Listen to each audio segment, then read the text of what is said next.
The Clerk's Tale, Part 1. Upon the western shores of Italy, where Monte Visto lifts into the cold, there lies a plain of rich fertility, with many a town and tower to behold, built by their forefathers in days of old, and other lovely things to see in legion. Saluzzo it is called, this splendid region. There was a marquis once, who ruled that land, as had his ancestors in days gone by. His vassals were obedient at his hand, ready to serve the lowly and the high, honored and dreaded under fortune's eye. He long had lived and found the living pleasant, beloved alike by nobleman and peasant. He was, moreover, speaking of descent, the noblest born of all in Lombardy. Handsome and young and strong in him were blent high honor and a gentle courtesy. He was discreet in his authority, though in some things he was indeed to blame, as you shall hear, and Walter was his name. I blame his failure in consideration of what the distant future might provide. He always fed his present inclination, hawking and hunting round the countryside. As to the more serious cares, he let them slide, and worst of all, whatever might miscarry, he could not be prevailed upon to marry. This was the only point that really stung them, and so one day a deputation went to wait on him, the wisest man among them, or else the least unwilling to consent to give the Marquis their admonishment. The ablest dare to touch on such a head boldly addressed the Marquis thus, and said, "My noble lord, your great humanity gives us assurance we are therefore bold to speak on any point of urgency or heavy care of which you should be told. Then, sir, let not your clemency withhold on a hearing to our pitiful petition. Do not disdain my voice or our position, though what I ask concerns me no more nearly than any of your subjects in this place. Yet forasmuch as you have loved me dearly, and ever shown the favours of your grace, I dare the better beg in such a case for gentle audience. Here is our request, and you, my lord, must do as you think best. We love you well, sir, are indeed rejoiced in all you do or ever did, and we scarce can imagine thoughts that could be voiced to lap us round in more felicity, save one thing only. Would that it might be, did you but choose, my lord, to take a wife, what sovereign comfort to your country's life. Oh, bow your neck under that blessed yoke.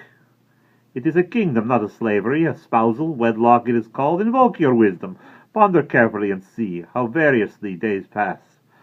The seasons flee, away in sleeping, waking, roaming, riding. Time passes on, and there is no abiding. Still, in the flower of your youth's delights, age creeps upon you, silent as a stone. Death menaces all ages, and he smites the high and low, and known and the unknown. We see for certain, are obliged to own that we must die, but we are ignorant all of when the hours to come, the blow to fall. Incline to our petition, your projection. Hear us, that never crossed your least behest, and we, with your consent, will make election immediately, and choose a wife possessed of gentlest quality and birth, the best in all the land, beseeming to her place, and honor both to God and to your grace. Deliver us from anxious fears, and rid our hearts of care, for blessed Jesus' sake. For, if it so befell, which God forbid, your line should end, then might not fortune rake some strange successor to come and take your heritage? Should we not all miscarry? Therefore we beg you speedily to marry." Their humble prayer and their imploring features made much impression on his clemency, and he replied, "My people, fellow creatures, married's a thing I never thought to be. I go rejoicing in my liberty, and that and marriage seldom go together. Where I was free, am I not to take the tether? Yet, since your offer is sincerely meant, and since I trust you now as in the past, I freely will admit myself content to humor you and take a wife at last. But, as for the suggestion you should cast about to find me a bride, I must remit that duty. Kindly say no more of it. God knows it's true that children in the main are much unlike their elders gone before.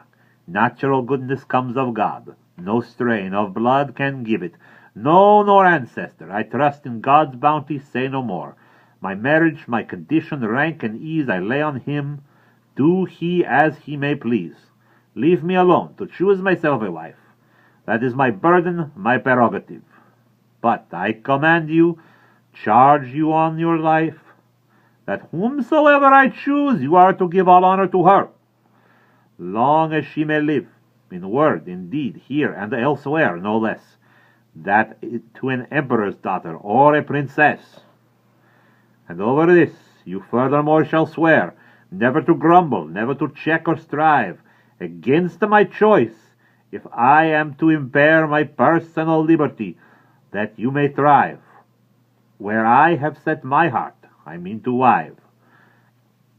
If you withhold consent as to this latter, I beg you'll speak no more upon the matter. With heart's goodwill, they gave him their assent to this demand.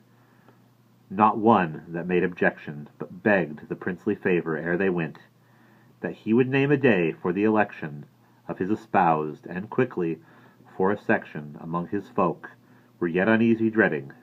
The Marquis had no real thought of wedding. He granted them a day of their own choosing, when he would wed in sober certainty. He said he did so not to seem refusing their reasonable request, and reverently, in grave obedience, that they bent the knee, thanking him one and all, and were content, having achieved their aim, and home they went. And thereupon he bade his mistress to make such preparations as were fit, and thereupon he bade his ministers to make such preparations as were fit against the feast, giving his officers and squires such orders as he pleased for it, and they obeyed him, setting all their wit, with diligence, the greatest and the least, to make provisions for a solemn feast.